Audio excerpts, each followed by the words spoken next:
Hello everyone! Welcome back sa aking YouTube channel. So for today's video, lulutuin natin itong tawag sa amin is karing or kaling. So ito is kinukuha sa mga palayan kasi nga maraming palayan dito sa amin. Dito pala sa amin is nandito kami ngayon sa Baoco Mountain Province. So uso dito ito kapag anihan na or yung bumabagyo. So kapag natubigan or umaapaw yung tubig sa palayan is maraming makukuhang kaling. So, ito is kinuha ng asawa ko kanina. So, wala akong nakuhang video kasi nga nauna siya doon. So, hindi ko nakuhanin. So, for today's video is lulutuin ko siya ng sabaw. So, pure na kaling lang itong lulutuin ko kasi nga walang gulay dito sa amin.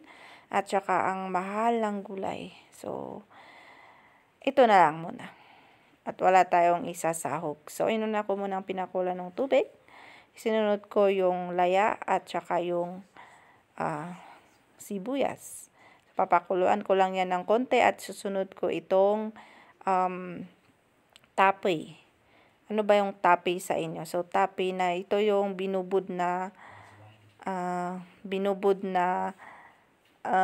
rice or rice wine pala in English.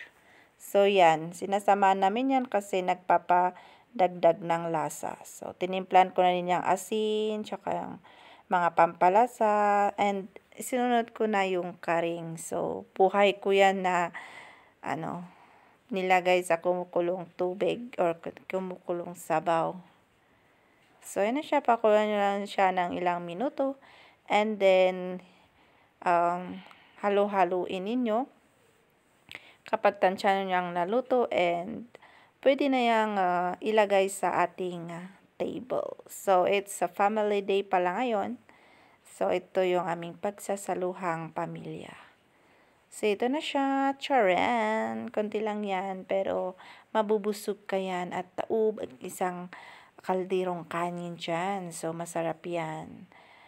Kapag meron ito sa inyong probinsya, maraming ibang klaseng luto niyan. Kung gusto nyong prito, kung pwede naman, pero gusto ng asawa ko is sabaw, kaya yan yung ginawa namin.